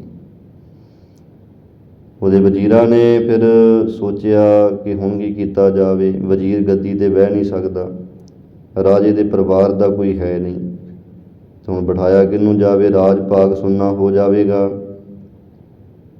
ਤਦੋਂ ਸਾਰਿਆਂ ਨੇ ਸਲਾਹ ਕੀਤੀ ਜੀ ਹੁਣ ਫਿਰ ਇਹ ਗੱਲ ਰੱਬ ਦੇ ਉੱਤੇ ਛੱਡ ਦਿੱਤੀ ਜਾਵੇ। ਕਹਿੰਦੇ ਜੀ ਕਿਵੇਂ? ਕਹਿੰਦੇ ਜੀ ਐਂ ਕਰੋ, ਆਪਣੇ ਰਾਜ ਦੇ ਜਿੰਨੇ ਵੀ ਦਰਵਾਜ਼ੇ ਹੈ ਸਾਰੇ ਬੰਦ ਕਰ ਦਿਓ। ਬੰਦ ਕਰ ਦਿੱਤੇ ਤੇ ਕਹਿੰਦੇ ਇੱਥੇ ਸਿਪਾਹੀ ਬਿਠਾ ਦਿਓ, ਬਸ ਸਵੇਰੇ ਅੰਮ੍ਰਿਤ ਵੇਲੇ ਦੇ ਨਾਲ ਲੋ ਲੱਗਣ ਤੋਂ ਪਹਿਲਾਂ ਜਿਹੜਾ ਵੀ ਆ ਕੇ ਆ ਪੂਰਬ ਦੇ ਦਰਵਾਜ਼ੇ ਨੂੰ, ਚੜ੍ਹਦੇ ਦੇ ਦਰਵਾਜ਼ੇ ਨੂੰ ਖੜਕਾਏਗਾ ਤੇ ਉਹੀ ਅਸੀਂ ਰੱਬ ਵੱਲੋਂ ਭੇਜਿਆ ਹੋਇਆ ਆਪਣਾ ਰਾਜਾ ਮੰਨਾਂਗੇ। ਸਾਰੇ ਪਿੰਡ ਦੇ ਲੋਕਾਂ ਨੇ ਸਲਾਹ ਕਰ ਲਈ, ਰਾਜੇ ਦੀ ਲਾਸ਼ ਉੱਥੇ ਰੱਖ ਦਿੱਤੀ ਹੈ। ਕਹਿੰਦੇ ਉਹੀ ਆ ਕੇ ਫਿਰ ਆਪਣੇ ਹੱਥੀਂ ਇਹਦਾ ਦਾਹ ਸੰਸਕਾਰ ਕਰੇਗਾ। ਇਸ ਖਿਆਲ ਮੁਤਾਬਕ ਸਾਰੇ ਹੁਣ ਪਹਿਰੇ ਲੱਗ ਗਏ ਤੇ ਦਰਵਾਜ਼ੇ ਬੰਦ ਕਰ ਦਿੱਤੇ ਗਏ ਨੇ। ਤੇ ਬੱਚਾ ਜਦੋਂ ਇੱਧਰੋਂ ਅੱਧੀ ਰਾਤ ਹੋਈ ਤੇ ਮਹਾਰਾਜ ਜੀ ਕਹਿੰਦੇ ਚੰਗਾ ਬੇਟਾ, ਹੁਣ ਬਹੁਤੀ ਰਾਤ ਹੋ ਚੁੱਕੀ ਹੈ, ਜਾ ਤੂੰ ਆਪਣੇ ਘਰ ਨੂੰ ਚਲਿਆ ਜਾ, ਤੇਰੇ ਘਰ ਦੇ ਮਾਪੇ ਤੇਰਾ ਫਿਕਰ ਨਾ ਕਰਦੇ ਹੋਣ ਕਿਤੇ। ਉਹ ਬੱਚਾ ਸੰਗਤ ਜੀ ਉੱਠਿਆ ਤੇ ਘਰ ਨੂੰ ਤੁਰ ਪਿਆ। ਜਦੋਂ ਰਾਜ ਦਰਵਾਜ਼ੇ ਦੇ ਨੇੜੇ ਆਇਆ, ਦਰਵਾਜ਼ਾ ਬੰਦ। ਹੁਣ ਆਸੇ ਪਾਸੇ ਵੇਖਿਆ ਜੀ ਕੀ ਕਰੀਏ, ਕੁਝ ਖਿਆਲ ਨਾ ਆਇਆ ਤੇ ਉਹਨੇ ਜਾ ਕੇ ਦਰਵਾਜ਼ਾ ਖੜਕਾ ਦਿੱਤਾ। ਦਰਵਾਜ਼ਾ ਜਦੋਂ ਖੜਕਿਆ ਤਾਂ ਖੜਕੇ ਦਰਵਾਜ਼ੇ ਨੂੰ ਸੁਣ ਕੇ ਤੇ ਜਿਹੜੇ ਦੂਜੇ ਸਨ ਸਿਪਾਹੀ, ਉਹਨਾਂ ਦਰਵਾਜ਼ਾ ਖੋਲ੍ਹਿਆ। ਜਦੋਂ ਦਰਵਾਜ਼ਾ ਖੋਲ੍ਹਿਆ ਤੇ ਨਿੱਕਾ ਜਿਹਾ ਬੱਚਾ ਦੇਖਿਆ ਤੇ ਇਹ ਬੱਚਾ ਹੀ ਰੱਬ ਵੱਲੋਂ ਭੇਜਿਆ ਹੋਇਆ ਆਪਣਾ ਰਾਜਾ ਉਹਨਾਂ ਮੰਨਿਆ। ਲੈ ਕੇ ਉਹਨੂੰ ਰਾਜ ਦਰਬਾਰ 'ਚ ਪੇਸ਼ ਹੋ ਗਏ। ਦੀਵਾਨ ਉੱਥੇ ਜਿਹੜਾ ਦਰਬਾਰ ਸੱਜ ਗਿਆ, ਰਾਣੀਆਂ, ਵਜ਼ੀਰ, ਅਮੀਰ ਸਾਰੇ ਆ ਗਏ ਤੇ ਆ ਕੇ ਜਦੋਂ ਉੱਥੇ ਬੈਠੇ, ਕਹਿੰਦੇ ਜੀ ਆਹ ਬੱਚਾ, ਜਦੋਂ ਦਰਵਾਜ਼ਾ ਖੋਲ੍ਹਿਆ ਤਾਂ ਆਹ ਬੱਚਾ ਆਇਆ ਸੀ। ਕਹਿੰਦੇ ਬਸ ਇਹਨੂੰ ਹੀ ਤੁਸੀਂ ਰੱਬ ਵੱਲੋਂ ਭੇਜਿਆ ਹੋਇਆ ਸਾਡਾ ਅਗਲਾ ਰਾਜਾ ਮੰਨੋ। ਸਾਰਿਆਂ ਨੇ ਮੰਨ ਲਿਆ। ਬੱਚੇ ਨੂੰ ਦਵਾ ਦਵ ਇਸ਼ਨਾਨ ਕਰਾਇਆ ਹੈ। ਉਸ ਸਮੇਂ ਰਾਜ ਪੁਸ਼ਾਕਾਂ ਨੂੰ ਪਹਿਨਾ ਦਿੱਤੀਆਂ ਨੇ ਤੇ ਉਹ ਕਿਹਾ ਕਿ ਬੱਚੇ ਤੂੰ ਹੁਣ ਆਪਣੇ ਹੱਥੀਂ ਰਾਜੇ ਦਾ ਸੰਸਕਾਰ ਕਰ। ਬੱਚੇ ਨੇ ਰਾਜੇ ਦਾ ਸੰਸਕਾਰ ਕੀਤਾ ਹੈ ਤੇ ਰਾਜ ਗੱਦੀ ਦੇ ਉੱਤੇ ਉਹ ਬੱਚੇ ਨੂੰ ਲਿਆ ਕੇ ਬਿਠਾ ਦਿੱਤਾ। ਜਦੋਂ ਬੱਚਾ ਰਾਜ ਗੱਦੀ 'ਤੇ ਬੈਠਾ, ਸਾਰੇ ਲੋਕ ਆ ਗਏ, ਕਹਿਣ ਲੱਗੇ ਮਹਾਰਾਜ ਤੁਸੀਂ ਹੁਣ ਸਾਡੇ ਅਗਲੇ ਮਹਾਰਾਜੇ ਹੋ, ਸਾਡੇ ਵਾਸਤੇ ਤੁਸੀਂ ਕੋਈ ਉਪਦੇਸ਼ ਦਿਓ, ਹੁਣ ਪ੍ਰਜਾ ਨੂੰ ਕੋਈ ਹੁਕਮ ਸੁਣਾਓ। ਉਹ ਬੱਚੇ ਜਿਹੜਾ ਸੀ ਸੰਗਤ ਜੀ, ਸਾਰਾ ਕੁਝ ਦੇਖ ਕੇ ਅੱਖਾਂ ਭਰ ਆਇਆ। ਖਿਆਲ ਆਇਆ ਉਹਨੂੰ ਕਿ ਜਦੋਂ ਮੈਂ ਘਰ ਨੂੰ ਆਉਣ ਲੱਗਾ ਸੀ ਤਾਂ ਜਿਹੜੇ ਬਾਹਰ ਸੰਤ ਬੈਠੇ ਸਨ ਉਹਨਾਂ ਨੇ ਕਿਹਾ ਸੀ ਵੀ ਸਾਡੇ ਕੋਲ ਇਹ ਪਾਤਸ਼ਾਹ ਸਾਡੇ ਕੋਲ ਆ ਕੇ ਬਹਿ ਜਾ। ਤੇ ਉਹਨਾਂ ਦੇ ਨਾਲ ਦੇ ਜਿਹੜੇ ਸਨ 2 ਚੇਲੇ, ਤੇ ਉਹਨਾਂ ਨੇ ਇਹ ਵੇਖ ਕੇ ਤੇ ਬੜੀ ਹੈਰਾਨੀ ਜੀ ਪ੍ਰਗਟਾਈ ਸੀ। ਤੇ ਅਸਲ ਵਿੱਚ ਤਾਂ ਫਿਰ ਪਾਤਸ਼ਾਹ ਉਹੀ ਹੈ, ਉਹਨਾਂ ਨੇ ਇਹ ਪਾਤਸ਼ਾਹੀ ਦਿੱਤੀ। ਇੱਧਰ ਭਾਈ ਬਾਲਾ ਤੇ ਮਰਦਾਨਾ ਜੀ ਨੇ ਮਹਾਰਾਜ ਨੂੰ ਪੁੱਛ ਲਿਆ ਸੀ ਤੇ ਮਹਾਰਾਜ ਨੇ ਸਾਰੀ ਕਹਾਣੀ ਉਹਨਾਂ ਨੂੰ ਸੁਣਾ ਦਿੱਤੀ ਕਿ ਹੁਣ ਇਹ ਇਸ ਨਗਰ ਦਾ ਪਾਤਸ਼ਾਹ ਬਣੇਗਾ। ਹੋਇਆ ਕਿ ਲੋਕ ਜਦੋਂ ਮੱਥੇ ਟੇਕਣ ਲੱਗੇ ਤੇ ਉਹਨੇ ਬੱਚੇ ਨੇ ਕਿਹਾ ਜੀ ਮੈਨੂੰ ਨਾ ਮੱਥੇ ਟੇਕੋ, ਮੱਥਾ ਟੇਕਣ ਦੇ ਯੋਗ ਤਾਂ ਬਾਹਰ ਬੈਠਾ ਹੋਇਆ ਹੈ, ਆਓ ਆਪਾਂ ਉਹਨਾਂ ਕੋਲੇ ਚੱਲੀਏ। ਸਾਰਿਆਂ ਨੂੰ ਲੈ ਕੇ ਉਹ ਉੱਥੇ ਖੂਹ 'ਤੇ ਆ ਗਿਆ। ਮਹਾਰਾਜ ਜੀ ਬੈਠੇ ਹੋਏ, ਕੀਰਤਨ ਹੋ ਰਿਹਾ ਹੈ। ਆ ਕੇ ਮੱਥਾ ਟੇਕਿਆ ਮਹਾਰਾਜ ਜੀ ਨੂੰ। ਸਾਰੇ ਜਿੰਨੇ ਪਿੰਡ ਦੇ ਲੋਕ ਸੀ ਬਹਿ ਗਏ ਤੇ ਗੁਰੂ ਮਹਾਰਾਜ ਜੀ ਨੇ ਧੰਨਵਾਦ ਸ਼ੁਕਰਾਨਾ ਕੀਤਾ ਹੈ ਨਵੇਂ ਬਣੇ ਬਾਦਸ਼ਾਹ ਨੇ। ਉਸ ਸਮੇਂ ਫਿਰ ਗੁਰੂ ਮਹਾਰਾਜ ਜੀ ਨੇ ਦੱਸਿਆ, ਗੁਰੂ ਨਾਨਕ ਸਾਹਿਬ ਜੀ ਨੇ, ਕਿ ਭਾਈ ਅੱਜ ਤੋਂ ਇਹੀ ਤੁਹਾਡਾ ਇੱਥੋਂ ਦਾ ਰਾਜਾ ਹੈ ਔਰ ਅਸੀਂ ਇਹਨੂੰ ਇੱਥੇ ਮੰਜੀ ਬਖਸ਼ ਕੇ ਚੱਲੇ ਹਾਂ। ਇਹ ਹੁਣ ਨਾਮ ਬਾਣੀ ਦਾ ਉਪਦੇਸ਼ ਵੀ ਇੱਥੇ ਦਿਆ ਕਰੇਗਾ ਤੇ ਤੁਸੀਂ ਸਾਰਿਆਂ ਨੇ ਇਸੇ ਤਰ੍ਹਾਂ ਸੰਗਤ ਕਰਨੀ। ਇੱਦਾਂ ਮਹਾਰਾਜ ਜੀ ਸੰਗਤ ਜੀ ਉਹਨੂੰ ਮੰਜੀ ਬਖਸ਼ ਕਰਕੇ ਫਿਰ ਆਪ ਅਗਾਂਹ ਚਲੇ ਗਏ ਸਨ। ਤਾਂ ਦੇਖ ਲਓ ਕਿੱਥੇ ਵਿਚਾਰਾ ਕਿਸੇ ਦੀ ਜ਼ਮੀਨ ਦੇ ਉੱਤੇ ਠੇਕੇ 'ਤੇ ਲੈ ਕੇ ਤੇ ਵਾਹੀ ਪੱਤੀ ਆਦਿ ਕਰਦੇ ਪਏ ਸੀ ਤੇ ਘਰ ਦੇ ਵਿੱਚ ਅੱਤ ਦੀ ਗਰੀਬੀ ਸੀ, ਪਰ ਮਹਾਰਾਜ ਜੀ ਨੇ ਇੱਕ ਉਹਦਾ ਪ੍ਰੇਮ ਦੇਖ ਕਰਕੇ ਤੇ ਉਹਨੂੰ ਪਾਤਸ਼ਾਹੀਆਂ ਬਖਸ਼ਿਸ਼ ਕਰ ਦਿੱਤੀਆਂ ਨੇ। ਉਹੀ ਇੱਥੇ ਜ਼ਿਕਰ ਭਾਈ ਗੁਰਦਾਸ ਸਾਹਿਬ ਜੀ ਕਰਦੇ ਪਏ ਹੈ ਕਿ ਦੇਖੋ ਭਾਈ ਜਿਹੜਾ ਪ੍ਰਮਾਤਮਾ ਹੈ, ਜਦੋਂ ਗੁਰੂ ਮਹਾਰਾਜ ਖੁਸ਼ ਹੁੰਦੇ ਹੈ ਉਹ ਨਿਮਾਣਿਆਂ ਨੂੰ ਮਾਣ ਬਖਸ਼ ਦਿੰਦੇ ਹੈ। ਜਿਨ੍ਹਾਂ ਦੇ ਅੰਦਰ ਪ੍ਰੇਮ ਭਾਵ ਦੇਖਦੇ ਹੈ ਉਹ ਨਿਮਾਣਿਆਂ ਨੂੰ ਇੰਨੀਆਂ ਵਡਿਆਈਆਂ ਦੇ ਦਿੰਦੇ, ਲੋਕ ਪ੍ਰਲੋਕ ਦੀਆਂ ਵਡਿਆਈਆਂ ਬਖਸ਼ ਦਿੰਦੇ ਹਨ।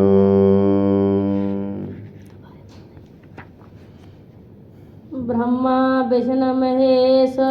ਇਸੇ ਤਰ੍ਹਾਂ ਦੇਖੋ ਭਾਈ ਜੋ ਬ੍ਰਹਮਾ ਵਿਸ਼ਨੂੰ ਤੇ ਮਹੇਸ਼ ਸ਼ਿਵ ਜੀ ਆਦਿਕ ਇਹ ਵੱਡੇ ਵੱਡੇ 3 ਦੇਵਤੇ ਮੰਨੇ ਐ, ਅੰਤ ਨਾ ਜਾਣਿਆ। ਇਹਨਾਂ ਨੇ ਵੀ ਭਾਈ ਗੁਰੂ ਦੀ ਵਡਿਆਈ ਦਾ ਅੰਤ ਨਹੀਂ ਜਾਣਿਆ। ਭਾਵੇਂ ਇਹਨਾਂ ਕੋਲੋਂ ਵੀ ਗੁਰੂ ਬਾਰੇ ਨਹੀਂ ਜਾਣਿਆ ਜਾ ਸਕਦਾ, ਗੁਰੂ ਪਰਮੇਸ਼ਰ ਬਾਰੇ। ਗੁਰੂ ਪਰਮੇਸ਼ਰ ਤਾਂ ਭਾਈ ਪਰੇ ਤੋਂ ਪਰੇ ਹੈ, ਏਡੇ ਵੱਡੇ ਦੇਵਤੇ ਹੈ, ਬੜੀਆਂ ਸ਼ਕਤੀਆਂ ਵਾਲੇ ਮੰਨੇ ਹੋਏ ਨੇ। ਤੇ ਜਦੋਂ ਇਹਨਾਂ ਦੇ ਕੋਲੋਂ ਨਹੀਂ ਗੁਰੂ ਪਰਮੇਸ਼ਰ ਬਾਰੇ ਕੁਝ ਜਾਣਿਆ ਜਾ ਸਕਦਾ ਤੇ ਆਪਣੀ ਬੁੱਧੀ ਦੇ ਵਿੱਚ ਸੰਗਤ ਜੀ ਫਿਰ ਕੀ ਪਹੁੰਚ ਹੈ ਕਿ ਆਪਾਂ ਗੁਰੂ ਪਰਮੇਸ਼ਰ ਬਾਰੇ ਪੂਰਾ ਜਾਣ ਸਕੀਏ? ਤਾਂ ਪੂਰਾ ਨਹੀਂ ਜਾਣਿਆ ਜਾ ਸਕਦਾ ਹੈ। ਮੱਛੀ ਸਮੁੰਦਰ ਦੇ ਸਾਰੇ ਗਹਿਰਾਈ ਨੂੰ, ਪਾਣੀ ਨੂੰ ਨਹੀਂ ਮਾਪ ਸਕਦੀ ਹੈ। ਪੰਛੀ ਆਕਾਸ਼ ਦੀ ਉੱਤੇ ਉਚਾਈ ਨੂੰ ਨਹੀਂ ਮਾਣ ਸਕਦਾ, ਬਸ ਆਨੰਦ ਲੈ ਸਕਦਾ ਹੈ ਆਕਾਸ਼ ਦੀ ਵਿਹਲ ਦਾ। ਬਸ ਇਸੇ ਤਰ੍ਹਾਂ ਜਿਹੜਾ ਕੋਈ ਜਗਿਆਸੂ ਹੈ ਉਹ ਗੁਰੂ ਦੀ ਬਾਣੀ ਦੁਆਰਾ ਆਨੰਦ ਲੈ ਸਕਦਾ ਹੈ। ਪਰ ਜੇ ਆਖੇ ਜੀ ਮੈਂ ਗੁਰੂ ਦਾ ਅੰਤ ਪਾ ਲਵਾਂ ਤਾਂ ਅੰਤ ਨਹੀਂ ਪਾਇਆ ਜਾ ਸਕਦਾ ਹੈ। ਉਹ ਪ੍ਰਮਾਤਮਾ ਦਾ ਅੰਤ ਨਹੀਂ, ਗੁਰੂ ਉਸੇ ਦਾ ਸਰੂਪ ਹੈ, ਗੁਰੂ ਦਾ ਵੀ ਕੋਈ ਅੰਤ ਨਹੀਂ ਹੈ। ਸਿਮਰੇ ਸਹਿਸ ਫਨ ਸੇਸ। ਦੇਖੋ ਕਿ ਭਾਈ ਉਹ ਗੁਰੂ ਪਰਮੇਸ਼ਰ ਨੂੰ ਤਾਂ ਜਿਹੜਾ ਸਹਿਸ ਹਜ਼ਾਰਾਂ ਫਣਾਂ ਵਾਲਾ ਸ਼ੇਸ਼ ਨਾਗ ਹੈ ਉਹ ਵੀ ਸਿਮਰਦਾ ਚੇਤੇ ਕਰਦਾ ਹੈ, ਤਿਲ ਨਾ ਪਛਾਣਿਆ। ਪਰ ਉਹਦੇ ਵਿੱਚ ਕੋਲੋਂ ਵੀ ਤਿਲ ਮਾਤਰ ਵੀ ਪ੍ਰਮਾਤਮਾ ਦੀ ਪੂਰੀ ਪਹਿਚਾਣ ਨਹੀਂ ਹੋ ਸਕੀ। ਗੁਰਮੁਖ ਦਰ ਦਰਵੇਸ਼। ਭਾਈ ਜਿਹੜੇ ਗੁਰਮੁਖ ਨੇ ਉਹ ਵਾਹਿਗੁਰੂ ਦੇ ਦਰ ਦੇ ਦਰਵੇਸ਼ ਨੇ, ਭਗਤ ਹਨ। ਸੱਚ ਸੁਹਾਣਿਆ। ਉਹੀ ਭਾਈ ਸੱਚੇ ਜੀਵਨ ਵਾਲੇ ਹੈ, ਉਹੀ ਸ਼ੋਭਨੀਕ ਹੋਏ ਹਨ। ਇਹ ਗੁਰਮੁਖ ਹੀ ਭਾਈ ਰੱਬ ਦੀ ਦਰਗਾਹ 'ਚ ਪ੍ਰਵਾਨ ਹੁੰਦੇ। ਬ੍ਰਹਮਾ ਵਿਸ਼ਨੂੰ ਸ਼ਿਵ ਜੀ ਆਦਿਕ ਜਿਹੜੇ ਹੈ, ਸ਼ੇਸ਼ਨਾਗ ਆਦਿਕ, ਇਹ ਉਹਦਾ ਅੰਤ ਨਹੀਂ ਪਾ ਸਕੇ ਪ੍ਰਮਾਤਮਾ ਦਾ, ਗੁਰੂ ਦਾ।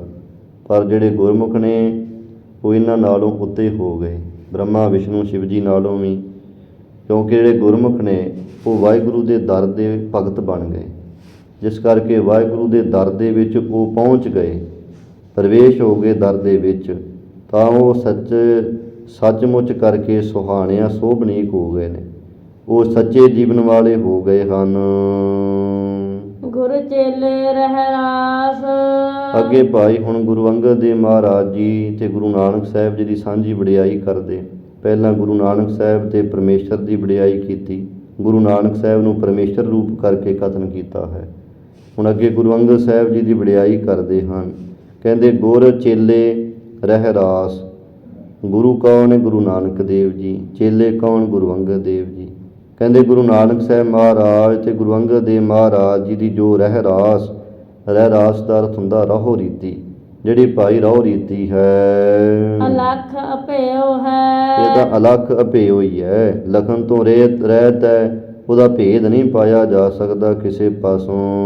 ਗੁਰ ਚੇਲੇ ਸਾਬਾਸ। ਇਸ ਕਰਕੇ ਭਾਈ ਗੁਰੂ ਤੇ ਚੇਲੇ ਵਾਲੀ ਜਿਹੜੀ ਰਾਹੋ ਰੀਤੀ ਹੈ ਨਾ, ਇਹ ਤਾਂ ਧੰਤਾ ਯੋਗ ਹੀ ਹੈ। ਕਿਵੇਂ? ਗੁਰੂ ਮਹਾਰਾਜ ਜੀ ਨੇ ਗੁਰੂ ਅੰਗਦ ਸਾਹਿਬ ਜੀ ਨੂੰ ਗੱਦੀ ਬਖਸ਼ਿਸ਼ ਕਰ ਦਿੱਤੀ ਹੈ, ਆਪਣੇ ਅੰਗਾਂ ਨਾਲ ਲਾ ਕੇ ਗਲ ਵਕੜੀ 'ਚ ਲੈ ਕੇ ਲਹਿਣੇ ਤੋਂ ਅੰਗਦ ਬਣਾ ਦਿੱਤਾ ਹੈ, ਸਾਰੀ ਦੁਨੀਆ ਦੇ ਪੂਜਨੀਕ ਬਣਾ ਦਿੱਤਾ ਹੈ। ਜਿਹੜੀ ਇਹ ਰਾਹੋ ਰੀਤੀ ਹੋਈ ਹੈ, ਇਹ ਧੰਤਾ ਯੋਗ ਹੈ। ਜਾਂ ਗੁਰੂ ਨਾਨਕ ਦੇਵ ਜੀ ਨੂੰ ਵੀ ਧੰਨ ਧੰਨ ਆਖੋ, ਚੇਲੇ ਗੁਰੂ ਅੰਗਦ ਦੇਵ ਮਹਾਰਾਜ ਜੀ ਨੂੰ ਵੀ ਧੰਨ ਧੰਨ ਹੀ ਆਖੋ। ਨਾਨਕ ਦੇਵ ਹੈ। ਦੇਖ ਲਓ ਭਾਈ, ਗੁਰੂ ਅੰਗਦ ਦੇਵ ਮਹਾਰਾਜ ਜੀ ਹੀ ਗੁਰੂ ਨਾਨਕ ਦੇਵ ਹੋ ਗਏ, ਗੁਰੂ ਨਾਨਕ ਦੇਵ ਦਾ ਹੀ ਸਰੂਪ ਹੋ ਗਏ ਹਨ। ਜਾਂ ਨਾਨਕ ਦੇਵ ਹੈ, ਜੋ ਗੁਰੂ ਨਾਨਕ ਦੇਵ ਜੀ ਨੇ, ਉਹ ਦੇਵ ਜੋ ਪ੍ਰੇਰਕ ਪ੍ਰਮਾਤਮਾ ਹੈ, ਉਹਦਾ ਹੀ ਸਰੂਪ ਹਨ। ਗੁਰਮਤਿ ਸਹਿਜ ਨਿਵਾਸ।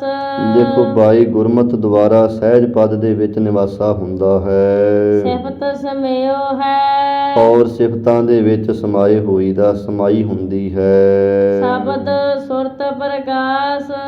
ਤੇ ਗੁਰੂ ਦੁਆਰਾ ਹੀ ਭਾਈ ਸ਼ਬਦ ਤੇ ਸੁਰਤ ਦਾ ਚਾਨਣ ਹੁੰਦਾ, ਸ਼ਬਦ ਦੇ ਸੁਰਤ ਦੇ ਵਿੱਚ ਸ਼ਬਦ ਦੁਆਰਾ ਗਿਆਨ ਦਾ ਚਾਨਣ ਹੁੰਦਾ ਹੈ। ਅਛਲ ਅਛੇਉ ਹੈ।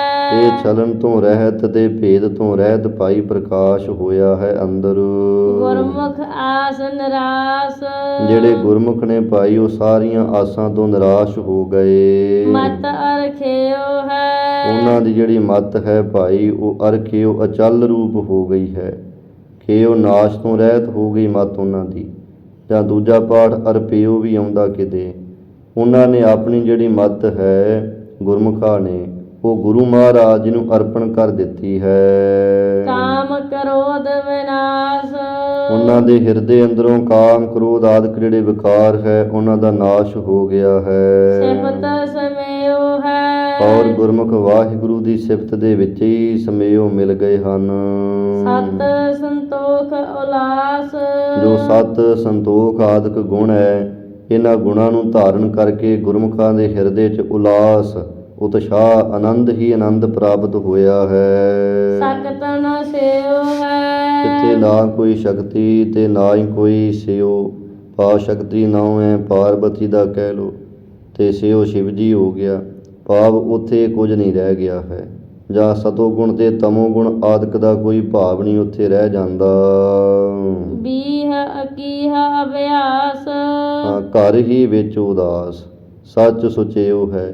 ਜਿਹੜੇ ਗੁਰਮੁਖ ਨੇ ਭਾਈ, ਘਰ ਦੇ ਵਿੱਚ ਰਹਿੰਦਿਆਂ ਹੀ ਉਦਾਸ ਹੋ ਜਾਂਦੇ। ਭਾਵ ਕਿ ਉਹਨਾਂ ਨੂੰ ਘਰ ਛੱਡ ਕੇ ਬਾਹਰ ਕਿਤੇ ਜੰਗਲਾਂ ਬੇਲਿਆਂ 'ਚ ਜਾਣ ਦੀ ਲੋੜ ਨਹੀਂ ਰਹਿ ਜਾਂਦੀ ਹੈ।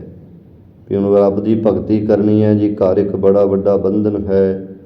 ਘਰ ਬੰਧਨ ਉੱਥੇ ਹੈ ਜਿੱਥੇ ਬੰਦਾ ਇਹਨੂੰ ਬੰਧਨ ਬਣਾ ਲਵੇ, ਪਰ ਜਿੱਥੇ ਇਹਨਾਂ ਨੂੰ ਵਾਹਿਗੁਰੂ ਦੀ ਦਿੱਤੀ ਹੋਈ ਦਾਤ ਜਾਣ ਕੇ ਵਾਹਿਗੁਰੂ ਦੇ ਸ਼ੁਕਰਾਨੇ ਵਿੱਚ ਜੁੜੇ, ਉੱਥੇ ਬੰਧਨ ਨਹੀਂ ਹਨ।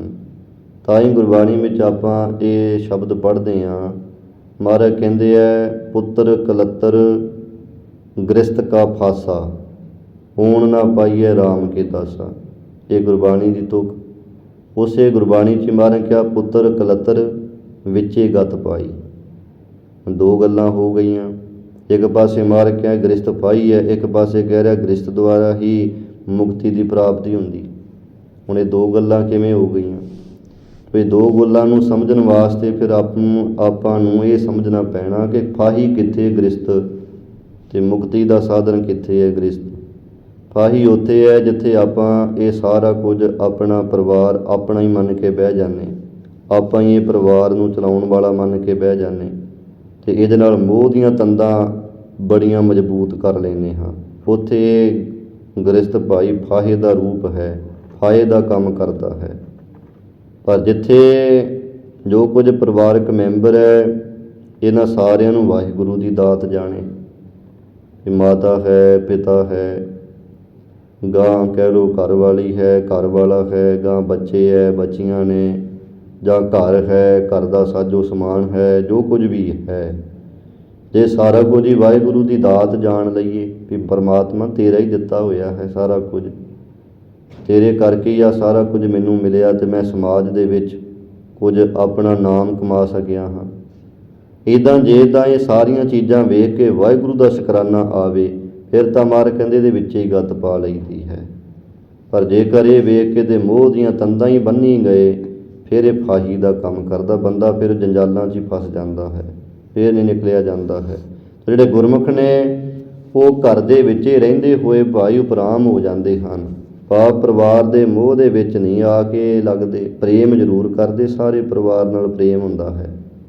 ਜਿਵੇਂ ਗੁਰੂ ਮਹਾਰਾਜ ਸੱਚੇ ਪਾਤਸ਼ਾਹ ਜੀ ਆਪਣਾ ਪਰਿਵਾਰ ਹੈ, 4 ਸਾਹਿਬਜ਼ਾਦੇ ਹੋਏ, ਪਹਿਲੇ ਪਾਤਸ਼ਾਹ ਮਹਾਰਾਜ ਦੇ 2 ਪੁੱਤਰ ਹੋਏ, ਲਖਮੀ ਚੰਦ ਜੀ, ਬਾਬਾ ਸ਼੍ਰੀ ਚੰਦ ਜੀ, ਪਰ ਉਹਨਾਂ ਨਾਲ ਪ੍ਰੇਮ ਹੈ, ਮੋਹ ਨਹੀਂ ਸੀ। ਜੇ ਮੋਹ ਹੁੰਦਾ ਤਾਂ ਗੁਰੂ ਮਹਾਰਾਜ ਨੂੰ ਜਾਂਦੇ ਹੀ ਨਾ ਕਦੀ ਵੀ ਸੁਲਤਾਨਪੁਰ ਨੂੰ ਛੱਡ ਕੇ ਉਦਾਸੀਆਂ ਵਾਸਤੇ। ਉਸ ਸਮੇਂ ਬਾਬਾ ਸ਼੍ਰੀ ਚੰਦ ਜੀ ਕੋਈ 4-5 ਵਰ੍ਹਿਆਂ ਦੇ ਨੇ ਅਤੇ ਬਾਬਾ ਲਖਮੀ ਚੰਦ ਜੀ ਦਾ ਤਾਂ ਜਨਮ ਹੀ ਹੋਇਆ ਸੀ ਜਦੋਂ ਮਹਾਰਾਜ ਜੀ ਉਦਾਸੀਆਂ ਧਾਰਨ ਕਰਕੇ ਅਤੇ ਸੁਲਤਾਨਪੁਰ ਤੋਂ ਇੱਥੋਂ ਛੱਡ ਕੇ ਚਲੇ ਗਏ ਸਨ। ਅਤੇ ਜੇ ਹੁੰਦਾ ਮੋਹ ਅਤੇ ਫਿਰ ਮਹਾਰਾਜ ਨੇ ਕਹਿਣਾ ਛੱਡੋ ਪਰੇ, ਕੀ ਲੈਣਾ ਲੋਕਾਂ ਦਾ, ਆਪਾਂ ਆਪਣੇ ਪਰਿਵਾਰ ਨੂੰ ਪਾਲੋ, ਕੀ ਲੈਣਾ ਲੋਕਾਂ ਤੋਂ, ਮਰਦੇ ਮਰਨ। ਪਰ ਨਹੀਂ, ਮਹਾਰਾਜ ਸੱਚੇ ਪਾਤਸ਼ਾਹ ਜੀ ਪਰਮੇਸ਼ਰ ਸਰੂਪ ਨੇ, ਚਲੋ ਉਹਨਾਂ 'ਤੇ ਤਾਂ ਇਹ ਨਿਯਮ ਲਾਗੂ ਨਹੀਂ ਆਪਾਂ ਕੋਈ ਕਰ ਸਕਦੇ, ਪਰ ਉਹਨਾਂ ਨੇ ਆਪਣੇ ਜੀਵਨ ਦੁਆਰਾ ਸਾਨੂੰ ਇਹ ਜ਼ਰੂਰ ਸਮਝਾ ਦਿੱਤਾ ਕਿ ਗ੍ਰਸਤੀ ਹੋਣਾ ਹੈ, ਪਰ ਗ੍ਰਸਤੀ ਇੱਦਾਂ ਦੇ ਹੋ ਕੇ ਰਹਿਣਾ ਹੈ। ਇਹ ਨਹੀਂ ਕਿ ਗ੍ਰਸਤੀ ਹੋ ਗਏ ਅਤੇ ਹੁਣ ਵੀ ਸਾਰੇ ਆਪਾਂ ਬੰਧਨਾਂ ਦੇ ਵਿੱਚ ਹੀ ਫਸ ਕੇ ਬਹਿ ਜਾਈਏ। ਉਹ ਗ੍ਰਸਤ ਜਿਹਨੇ ਦਿੱਤਾ ਸਾਨੂੰ ਇਹ, ਉਹ ਵਾਹਿਗੁਰੂ ਦਾ ਸ਼ੁਕਰਾਨਾ ਕਰਦੇ ਰਹਿਣਾ, ਹਰ ਰੋਜ਼ ਸ਼ੁਕਰਾਨਾ ਕਰਦੇ ਰਹਿਣਾ ਹੈ। ਤੋ ਇੱਦਾਂ ਭਾਈ ਜਿਹੜੇ ਗੁਰਮੁਖ ਨੇ ਉਹ ਐਸਾ ਨਿਸ਼ਚਾ ਕਰਕੇ ਘਰ ਦੇ ਵਿੱਚ ਹੀ ਗ੍ਰਸਤ ਦੇ ਵਿੱਚ ਹੀ ਰਹਿੰਦੇ ਆ, ਅਸੀਂ ਪਰਿਵਾਰ ਵੱਲੋਂ ਪਰਾਮ ਰਹਿੰਦੇ ਹੈ। ਸੱਚ ਸੁਚੇਓ ਹੈ, ਉਹ ਤਨ ਕਰਕੇ ਵੀ ਸੱਚੇ ਅਤੇ ਮਨ ਕਰਕੇ ਵੀ ਭਾਈ ਸੁੱਚੇ ਪਵਿੱਤਰ ਹਨ। ਇੱਦਾਂ ਭਾਈ 20 ਅਤੇ 21 ਦਾ ਅਭਿਆਸ ਕਰਦੇ ਆ। 20 ਕੌਣ? 20 ਵਿਸਵਿਆ ਸੰਸਾਰ, 21 ਈਸ਼ਵਰ। ਸੰਸਾਰ ਤੋਂ ਉੱਪਰ ਉੱਠ ਕੇ ਜਿਹੜਾ ਇੱਕ ਈਸ਼ਵਰ ਹੈ ਉਹਦੇ ਵਿੱਚ ਹੀ ਜੁੜਨ ਦਾ ਅਭਿਆਸ ਕਰਦੇ ਰਹਿੰਦੇ ਹਨ। ਗੁਰਸਿੱਖ ਦਿਓ ਹੈ। ਇੱਦਾਂ ਜਿਹੜੇ ਭਾਈ ਗੁਰਸਿੱਖ ਹੈ ਉਹ ਦਿਓ ਗੁਰੂ ਦੇਵ ਦਾ ਹੀ ਸਰੂਪ ਬਣ ਜਾਂਦੇ ਹਨ, ਭਾਵ ਜਿਹੜੇ ਸਿੱਖ ਨੇ ਉਹ ਗੁਰੂ ਦਾ ਹੀ ਸਰੂਪ ਬਣ ਜਾਂਦੇ ਨੇ। ਐਸਾ ਨਾਮ ਦਾ ਅਭਿਆਸ ਕਰ ਕਰਕੇ 20 ਤਾਂ ਹਿਸਾਬ ਦੇ ਵਿੱਚ ਹੈ, ਕਹਿੰਦੇ 21 ਹਿਸਾਬ ਤੋਂ ਪਰੇ ਦੀ ਜਿਹੜੀ ਬਾਤ ਹੋ ਜਾਂਦੀ ਹੈ, ਹਿਸਾਬੋਂ ਪਰੇ। ਭਾਵ ਜਿਹੜੇ ਗੁਰਮੁਖ ਨੇ ਉਹ ਫਿਰ ਲੇਖੇ ਜੋਖੇ 'ਚ ਨਹੀਂ ਆਉਂਦੇ, ਉਹ ਹਿਸਾਬ ਕਿਤਾਬ ਤੋਂ ਪਰੇ ਹੋ ਜਾਂਦੇ। ਧਰਮ ਰਾਏ ਦਰ ਕਾਗਦ ਫਾਰੇ, ਜਨ ਨਾਨਕ ਲੇਖਾ ਸਮਝਾ। ਇੱਥੇ ਹੀ ਸਾਰਾ ਲੇਖਾ ਜੋਖਾ ਉਹਨਾਂ ਦਾ ਮੁੱਕ ਜਾਂਦਾ ਹੈ। ਧਰਮਰਾਜ ਦੀ ਕਚਹਿਰੀ 'ਚ ਲੇਖਾ ਜੋਖਾ ਨਹੀਂ ਦੇਣਾ ਪੈਂਦਾ।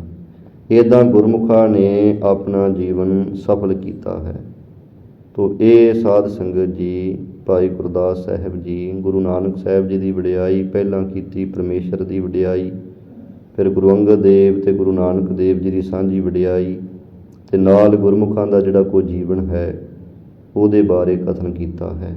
ਇੱਥੇ ਹੀ ਸਮਾਪਤੀ ਹੈ। ਫੁੱਲਾਂ ਚੁੱਕਾਂ ਦੀ ਖਿਮਾ।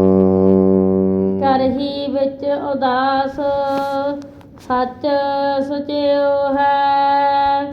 20-21 ਅਭਿਆਸ ਗੁਰ ਸਿੱਖ ਦਿਓ ਹੈ। ਵਾਹਿਗੁਰੂ ਜੀ ਕਾ ਖਾਲਸਾ, ਵਾਹਿਗੁਰੂ